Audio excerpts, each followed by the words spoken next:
Hello. Well, thank you for interviewing me. Okay.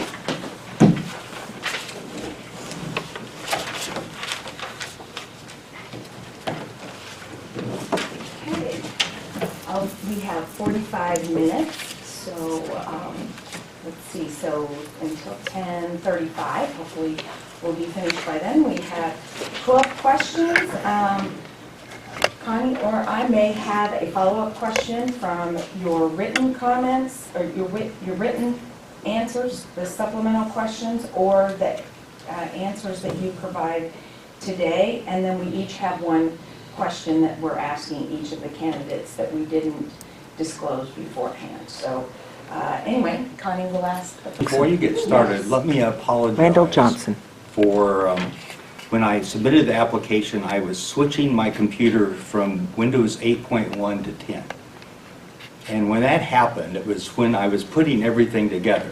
So you notice my illegible handwriting came into play because I just couldn't get it right over the weekend. So I just want to state that I'm normally a little bit better off and a little more computer literate than that. However, that things like that happen. So, okay, sorry. Well, and the questions we're going to ask too, we have to ask of everyone, so even if you Yes. include some of these answers in your 5-minute, we'll be repeating the question to you as we go through the list. Right. So number one would be, what would be your message if you were out on the campaign trail? And if you could let us know in 5 minutes or less. In 5 minutes or less. Okay, we'll try in 5 minutes or less. First of all, some people have come back to me and said, are you crazy to even look at that? And then I thought about it and I thought, let me see. I just came from a meeting today dealing with SARC and the YMCA, and one would probably argue that maybe that was also a crazy thing. So one has to care about the community, first of all, and that's probably the most important thing. I mean, why else would I be involved in things like that? At least that's my feeling anyway. I've been and have cared about economic development here on the North Peninsula ever since I was here, which was 30 years ago when we first began.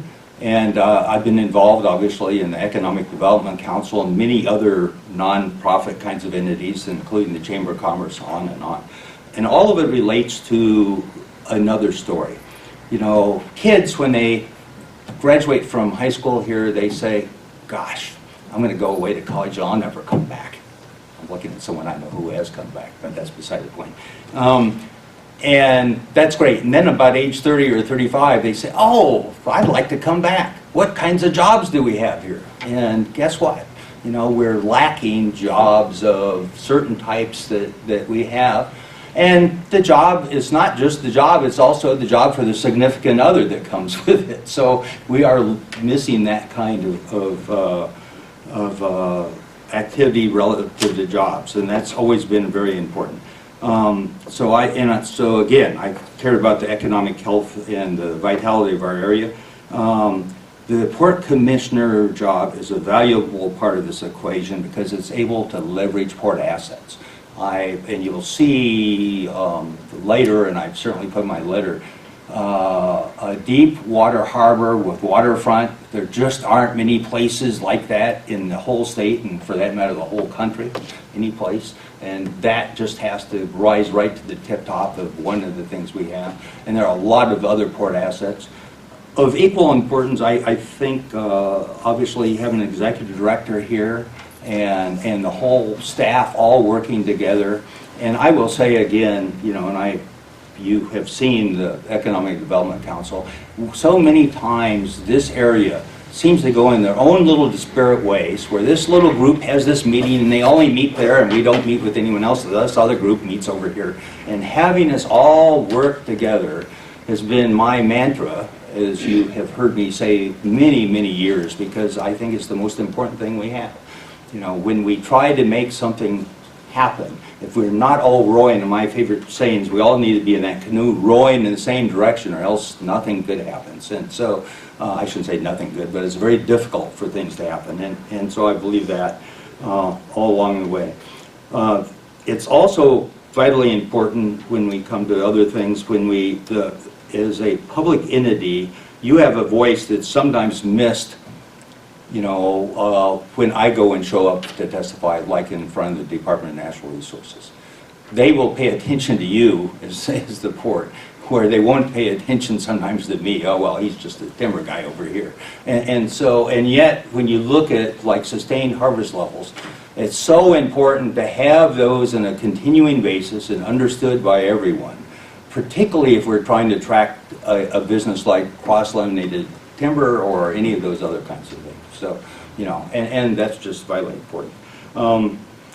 Necessity of an airline. Been one of my hot buttons here for quite a while. Certainly one of the key items of the port. It's just so important, and there are obvious things for those of us that travel to the East Coast for business.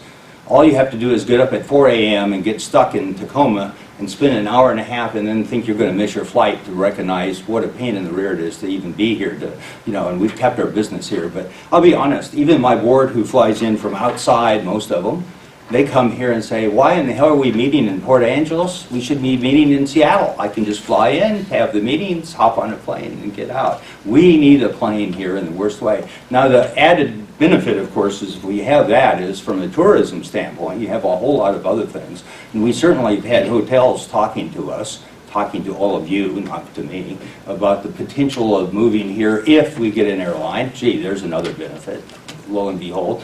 But sometimes people don't connect all those dots. Here's one thing, but it really reflects on a whole bunch of other activities that will take place. So anyway, another thing very important, obviously I mentioned the harvest levels.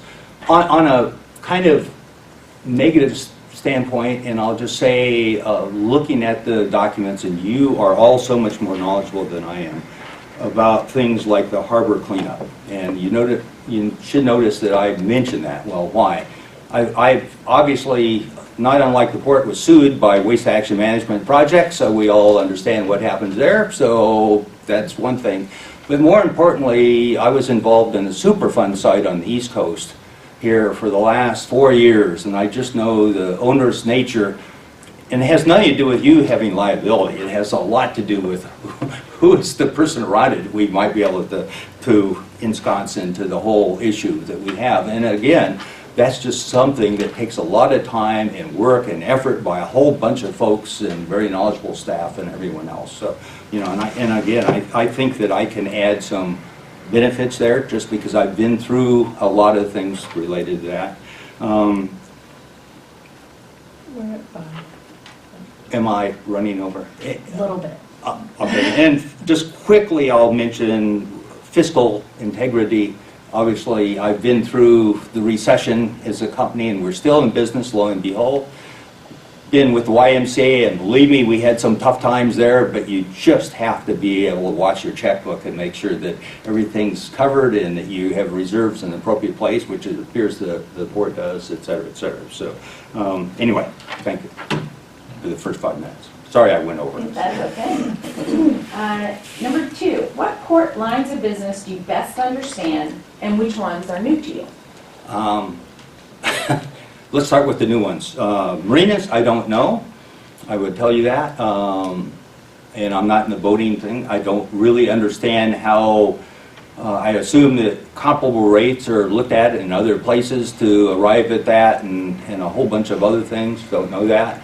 Don't understand lease terms. I don't misunderstand. I lease properties myself for one of our businesses all the time, big offices. But so there are a lot of ins and outs I don't know. Don't quite understand all the cost involved and everything else. So that's one of the things. The other thing is I obviously wharfage and relative to the timber business, I have a very good understanding because we've certainly been in that business and have utilized port services. Relative to topside repair and things, don't know if I really quite understand that very well at all. Not sure how that comes together. Yet, and being quite honest, even if I thought I understood some things, until one sits down, in my opinion, with the key staff person and goes through a budget, understands the assumptions, understands everything else involved with what's going on, I don't think me looking from outside can tell you exactly what is going on in a lot of areas. So, I just know, out of assumptions flow everything else. I'd like to know what assumptions are, simple thing is as simple as a lease, you know. I mean, once you understand that, you say, oh, well, now I understand, and we can go forward. So anyway, so those are the... Thank you. Tell us about the opportunities and challenges that you see for two of the port's lines of business. Opportunities, I mentioned already, I believe that the whole waterfront has the opportunity to be one of the key long-term money-making entities or parts to the port, and to the benefit of all of us here in Clallam County. I just continue to see that as being, like I said, they're not making any more port space anyplace, and I can't see it going any other way. Excuse me, I'm going to put on my glasses.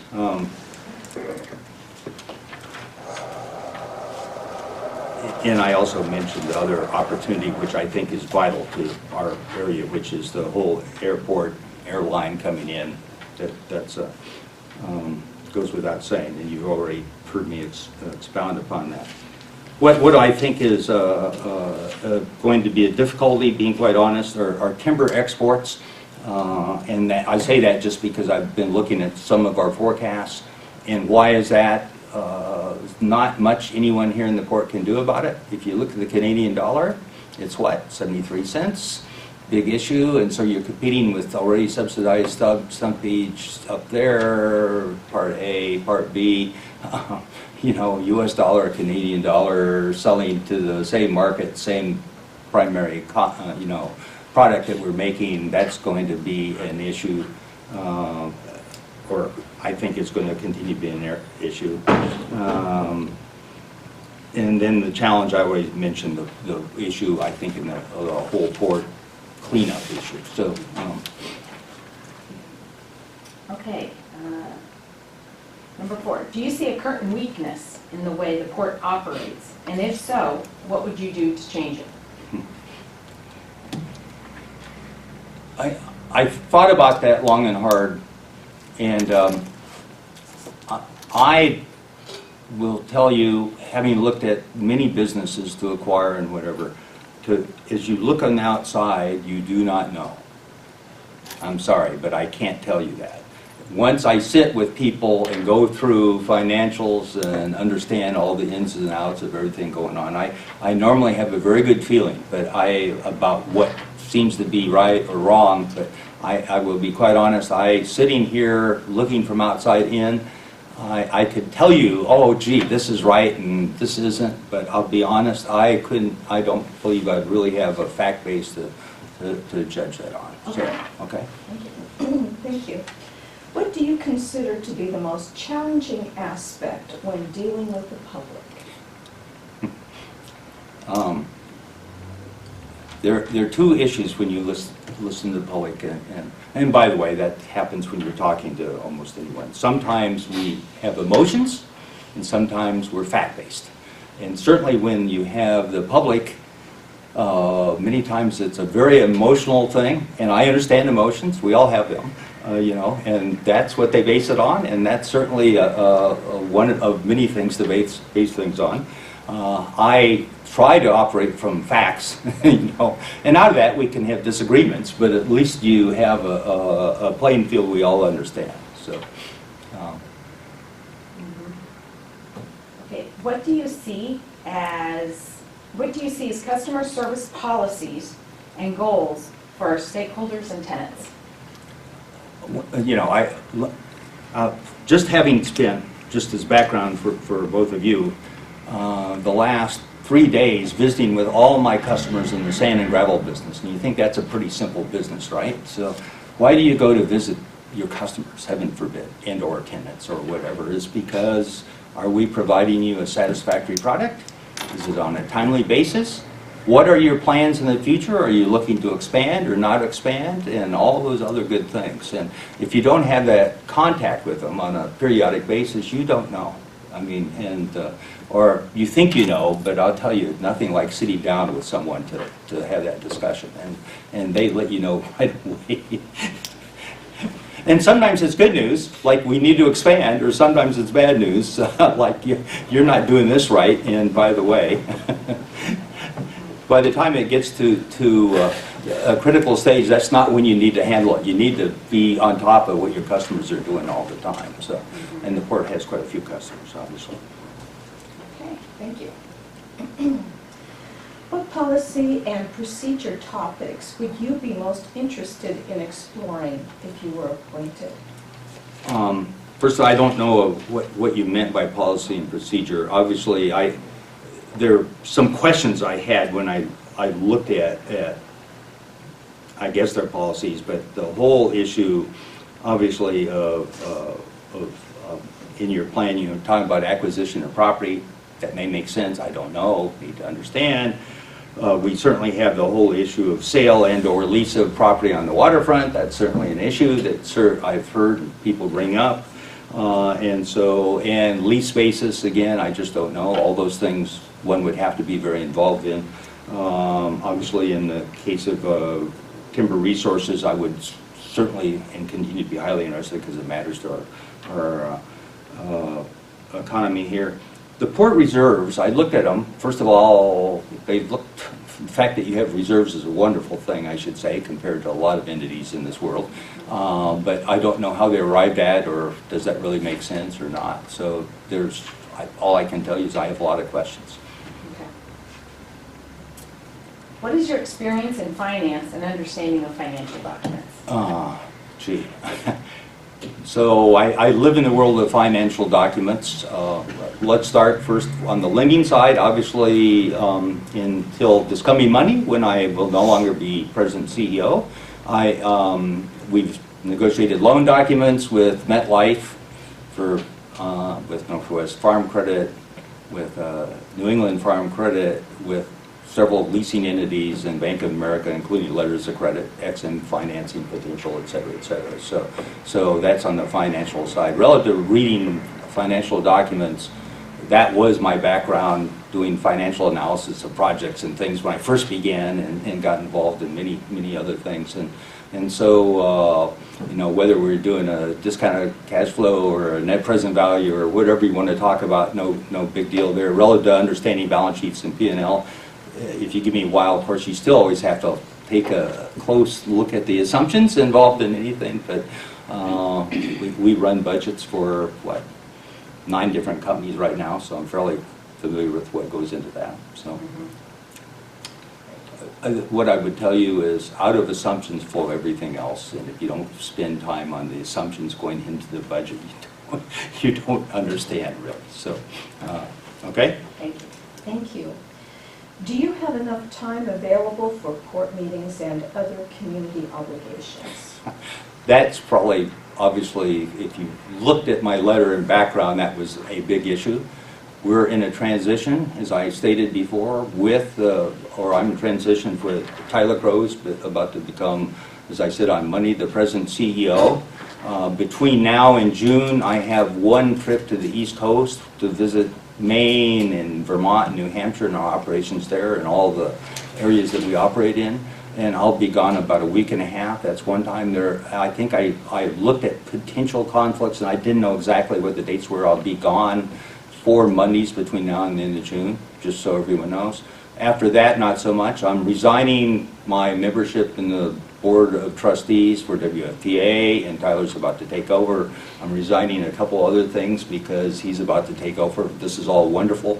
But again, when this whole opportunity came up, I was not thinking about applying or being there, and so I put those motions into our plan at Green Crow at the beginning of the year. So, and there's certain periods I can meet with people and certain times I can't. Now I've been able to flex already, looking at things about meeting with the president of Port Blakely. That's all right. We can move to another date and do whatever, and so on and so forth. But anyway. Ken, how should the Port Commission interface with other public agencies and organizations? That's a good question, and I'll be quite honest, I don't know how you interface with all the different organizations right now.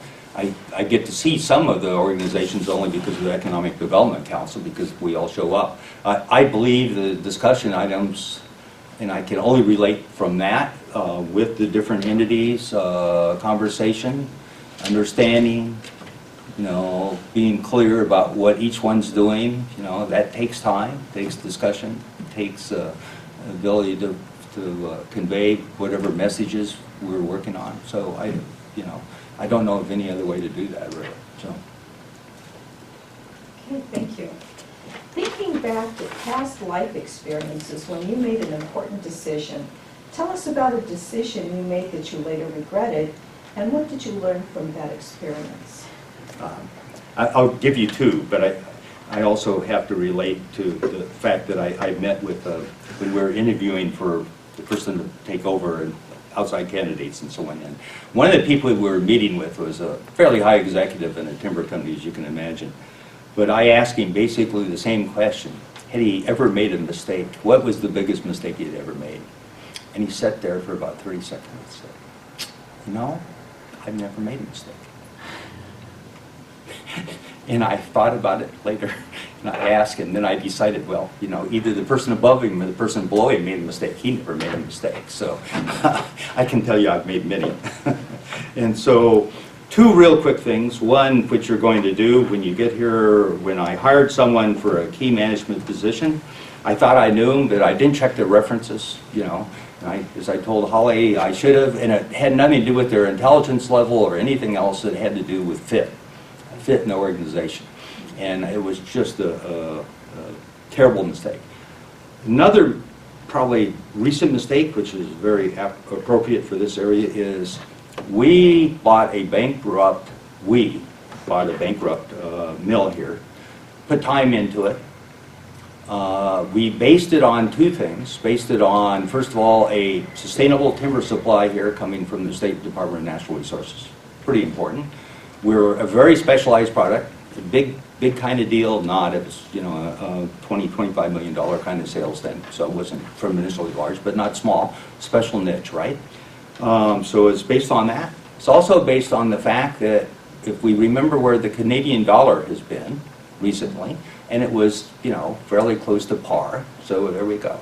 So two things happen. If the supply doesn't continue, that's a real issue.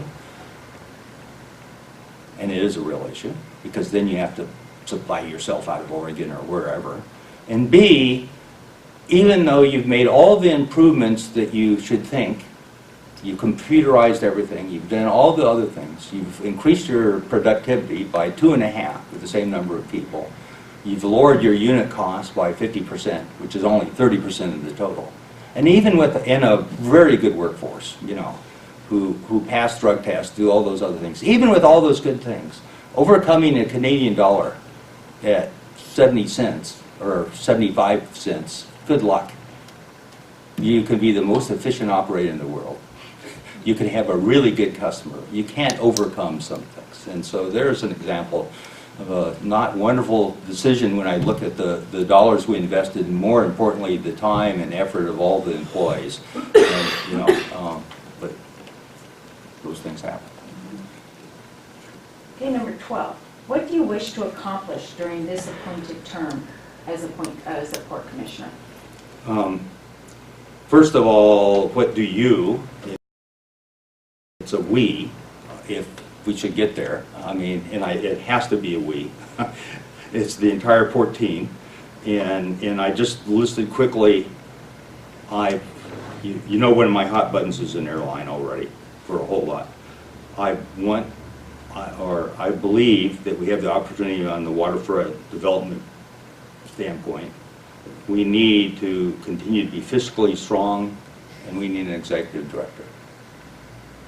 And that's in the next 2 years. Mm-hmm. That's pretty ambitious, right? But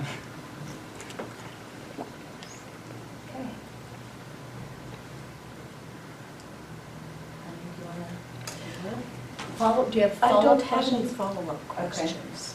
Okay. Do you? Let's see. I think, I have a question that I asked the last candidate that I'll apply here, but Okay. I think it doesn't qualify as follow-up, so. Okay. So we have just a couple of questions that we're asking each of the candidates that are not on the list. The questions are not on the list, candidates are. Historically, the log business has been the port's bread and butter for its operating revenue. What do you see as the future for this line of business and for timber products? So we need to dissect that. Certainly in the case of log exports, if I look at it, you know, let's look at the macro part of the world, so, and without going too much into detail. If you look at what's happening, there are a lot of things changing, as they always do. I mean, I just mentioned currencies, and that always affects it. But when you get to the raw material, there are a couple things happen. The Russians used to have a whole bunch that came into China. That's basically stopped up, and of course they don't reforest, don't do anything, and they have incrementally very high cost things in the middle of Siberia. The Chinese will continue to have a wood demand that will continue to grow, and they're not going to be able to sustain it with their forests. So we need to know, however that's applied, whether it be raw logs or whether it be in products, you know, but in both cases that will happen. The case of the Kiwis or the New Zealanders, they basically are a large supply, but they're basically at the limit, and they aren't continuing to reforest even to continue where they are now. So you look at that. And the Canadians have this thing called that strange beetle up there that's killed all that timber, and their total harvest is going to drop by almost 30 million. That's more than all New Zealand produces, 30 million cubic meters in the next 10 years. And you've already seen some issues when it goes into their sawmills where we've had explosions and people have died because of that. So you have all these. So do I think wood will continue to have a great demand? It will. And please remember, we in the U.S. still import 30% of our total lumber demand. So kind of a macro look at what happens in the world with timber, and it flows every place. And by the way, people like Australia can't supply what they need. They're going to be short a couple million cubic meters, and we haven't talked about India. So whether it be end products or be raw logs or a combination, I think all the above still bode well for the timber business. Now here on the peninsula, I've got to tell you, we grow a wonderful crop, and things will continue to hopefully improve. We have a question about, obviously, state and federal lands. I've just kind of set aside the federal lands. I mean, they will do what they will, but not much. Hopefully the state will arrive at a sustained kind of level. And as far as private lands, we can't actually produce very much more than what we're doing right now. So, things will happen with genetics and tree improvement and, you know, all the other things that occur, but yeah, we'll get more supply, but a lot more supply not going to happen here. So now relative to things, and you know I said in the cross-laminated timber thing, I think that has a great potential, and let's not forget that. But I'll go back to where I was before. If you don't have a supply that you're certain of, you're not going to make that investment. Good luck going to any kind of board and getting approval of that. So. Thank you. I actually have a follow-up Okay. question, if you don't mind. Okay, so one of the questions was, let's see, do you have enough time available for port meetings and other community obligations? And you talked about how you have a lot of commitments through June. Right. And you know that there are 4 Mondays between now and June when you won't be available. Well, one of my questions were those Mondays on commission dates, or were they in between? I can't answer that because I don't know. In one period I'm gone 2 weeks, so I'm sure one of the two would occur. In the other ways, and again, teleconference, is that possible? It certainly is, but on the East Coast at one time, I just know where I'm traveling. You don't even have cell coverage, part of the places where I am. So, you know, it's just Oh, you know. okay. But you know, I will say it again. if you know my background, if I get real involved with things or have a whole lot of questions, I send them to people so you know what my thoughts are, good, bad, or indifferent, but you'll at least know where I'm coming from that. And I'll spend time with the people involved in whatever the issue may be, so I understand it, number one. Number two, if I have a need to weigh in on something, I certainly will do that. So, We've had flexibility at the port here where we moved meetings around to accommodate a commissioner's schedule, so that would be a possibility. But so I guess what I really want to know is how much time would you have available between now and June to spend on port activities? And then how much time would you have after that? How much time can you commit on a weekly basis? well, you should know, in my prior work life, you know, it wasn't a 40 or 60-hour week that I worked a whole lot of times, and so time's a relative thing. If I need to put in the time, I'll put in the time, whatever it takes. I mean, I'm not against taking things home and studying them and spending time on it, because I do that. So I do that in my job now because it's required. So I don't know if I answered that very well, Colleen, but I will put in whatever time it takes, there's no doubt. I just wanted everyone to be aware, and I tried to highlight that, which is an issue, and I understand that. I just am not flexible about a few things. I just can't get around Well, that. we both have full-time jobs as well, so. No, I know that. I mean, so it's, Okay, so here's my follow-up question. okay. Please share your experience in evaluating risk in a contract. What's your philosophy in evaluating risk versus a new opportunity and our mission to grow our economy? First of all, this would be my prejudice, just so you understand. If I only listened to my attorneys, I would never do a deal. But so you need to, because they're paid to point out all the risk in the world that we ever might have. And again, it doesn't make any sense. But most of the time, and I'll answer it in a couple ways. There's when you're looking at the risk, there's rate of return risk. Will I get X, Y, or Z?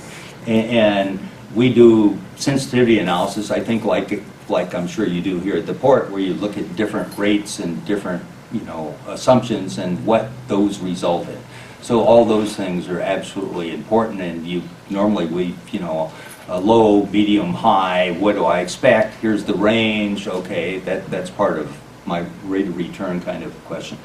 The B part are all those other ancillary factors, of course, and again, the legal staff is very good at it, and as are others, Is there environmental risk involved? Is there some kind of risk relative to either obsolescence, or maybe the company won't be around after a period of time, or whatever?